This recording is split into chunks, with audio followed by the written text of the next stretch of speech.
During the night, Ramona was half awakened when her mother wiped her face with a cool washcloth and lifted her head from the pillow to help her sip something cold.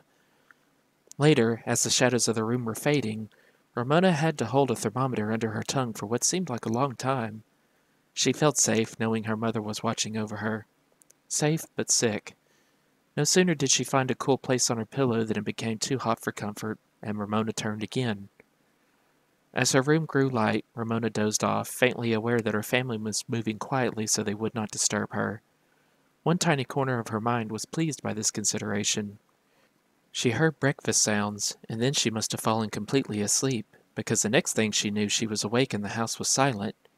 Had they all gone off and left her? No, someone was moving quietly in the kitchen. Howie's grandmother must have come to stay with her. Ramona's eyes blurred. Her family had all gone off and left her when she was sick. She blinked away the tears and discovered on her bedside table a cartoon her father had drawn for her. It showed Ramona leaning against one tree and the family car leaning against another. He had drawn her with crossed eyes and a turned-down mouth. The car's headlights were crossed and its front bumper turned down like Ramona's mouth. They both looked sick. Ramona discovered she remembered how to smile. She also discovered she felt hot and sweaty instead of hot and dry.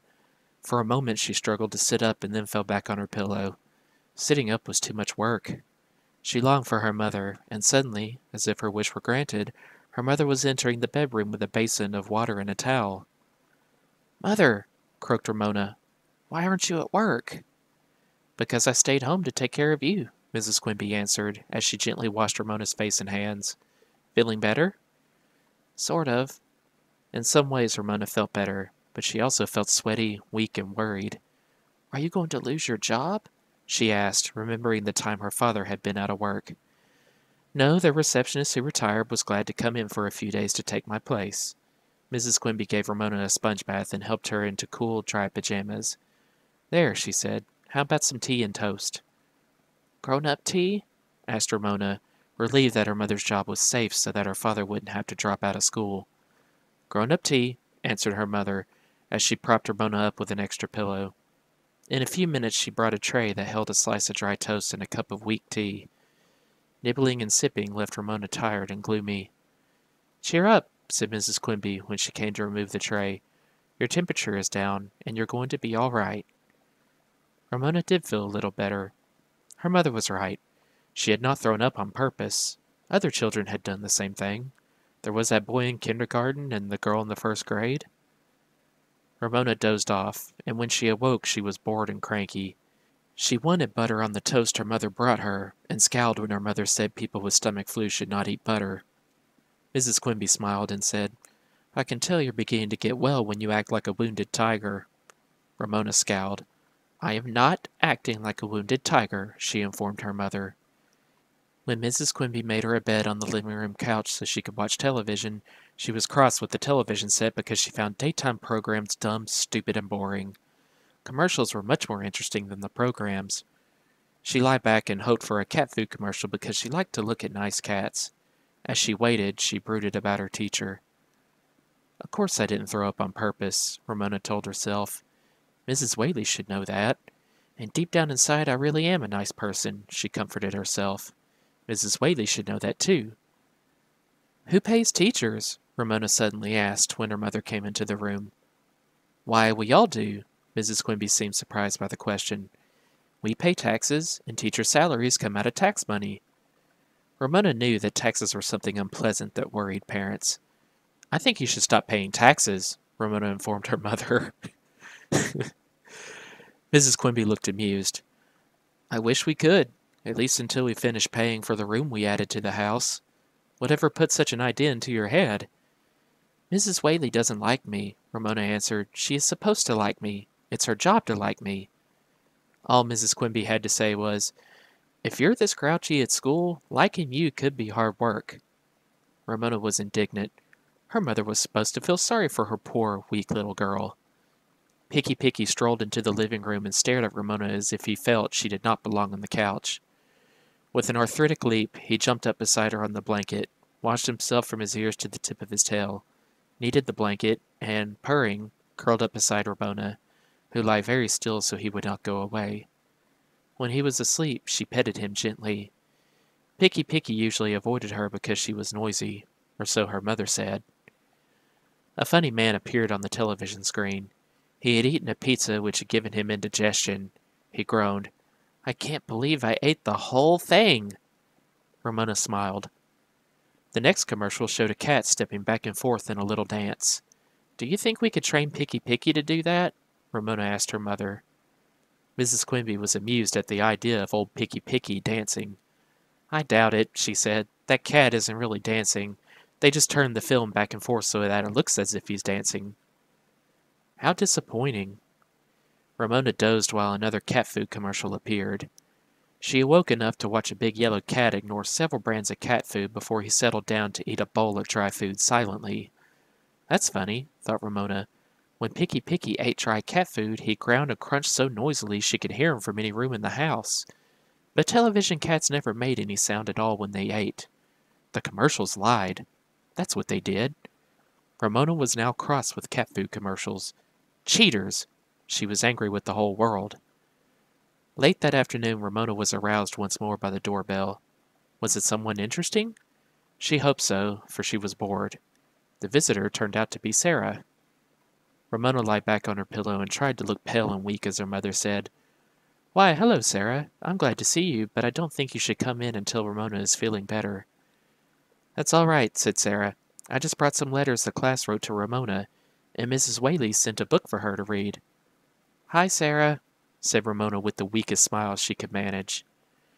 "Mrs. Whaley said to tell you this book is not for deer. This one is for a book report," Sarah explained from the doorway. Ramona groaned. "She said to tell you," Sarah continued, "that she wants us to stand up in front of the class and pretend we are selling the book. She doesn't want us to tell the whole story. She says she has already heard all the stories quite a few times." Ramona felt worse.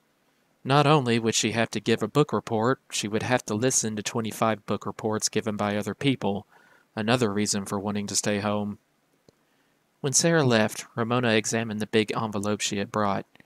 Mrs. Whaley had written Ramona's name on the front with a floppy cursive capital Q, and beneath it in her big handwriting, "Miss you," followed by a picture of a well and a Y. "I bet she doesn't mean it," thought Ramona. She opened the envelope of the first letters anyone had ever written to her. "Mother, they wrote in cursive," she cried, delighted. Although all the letters said much the same thing, "We are sorry you were sick and hope you will get well soon," they made Ramona feel good. She knew they were written to teach letter writing and handwriting at the same time, but she didn't care. One letter was different. Yardape had written, "Dear Superfoot, get well or I will eat your eraser." Ramona smiled because his letter showed that he liked her. She looked forward to the return of her father and sister so she could show off her mail. Bored with television and cramped from lying still so she would not disturb Picky Picky, Ramona waited. How sorry they would be to see her so pale and thin. Surely her father would bring her a little present, something to entertain her while she had to stay in bed. A paperback book because she could now read books with chapters? New crayons? Her father understood the importance of sharp-pointed crayons to someone who liked to draw. Beezus arrived first with an armload of books that she dropped on a chair. "Homework," she said, and groaned. Now that she was in junior high school, she was always talking about all the work she had to do, as if Ramona did nothing in school. "How do you feel?" she finally got around to asking. "Sick," said Ramona in a faint voice. "But my whole class wrote to me." Beezus glanced at the sheaf of letters. "They copied them off the blackboard," she said. Writing a whole letter in cursive is hard work for lots of people when they are in the 3rd grade. Ramona was hurt at having her letters belittled. She pushed Picky Picky off the couch so she could stretch her legs. The television droned on and on. "I wonder what's keeping your father," remarked Mrs. Quimby, looking out the front window. Ramona knew why her father was late, but she did not say so. He was buying her a little present because she was sick. She could hardly wait. "My class is giving book reports," she informed Beezus, so her sister would know she had schoolwork to do too. "We have to pretend to sell a book to someone." "We did that a couple of times," said Beezus. "Teachers always tell you not to tell the whole story, and half the kids finish by saying, 'If you want to know what happens next, read the book.' And somebody always says, Read this book, or I'll punch you in the nose. Ramona knew who would say that in her class. Yard Ape, that was who. Here he comes now, said Mrs. Quimby, and she hurried to open the door for Ramona's father, who kissed her as he entered. Where's the car? She asked. Bad news. Mr. Quimby sounded tired. It has to have a new transmission. Oh, no. Mrs. Quimby was shocked. How much is that going to cost? Mr. Quimby looked grim. Plenty. More than we can afford. We'll have to afford it somehow, said Mrs. Quimby. We can't manage without a car. The transmission people are letting us pay it off in installments, he explained. And I'll manage to get in some more hours as Santa's little helper at the warehouse. I wish there was some other way. Mrs. Quimby looked sad as she went into the kitchen to attend to supper. Only then did Mr. Quimby turn his attention to Ramona. How's my little pumpkin? He said. Sick. Ramona forgot to look pitiful. She was so disappointed that her father had not brought her a present. Cheer up, Mr. Quimby half smiled. At least you don't need a new transmission, and you'll feel better tomorrow. What's a transmission? Asked Ramona. That's what makes the car go, explained her father. Oh, said Ramona. Then to show her father that her life was not so easy, she added, I have to give a book report at school. Well, make it interesting, said Mr. Quimby as he went off to wash for supper. Ramona knew her father was worried, but she could not help thinking he might have felt sorrier for his sick little girl. Anyone would think he loved the car more.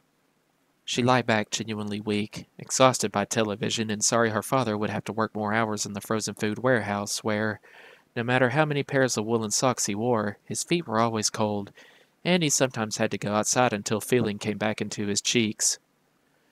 When her mother, after serving the rest of the family, said the time had come for Ramona to get into her own bed and have a little supper on a tray, she was ready to go. The thought that her mother did not think she was a nuisance comforted her.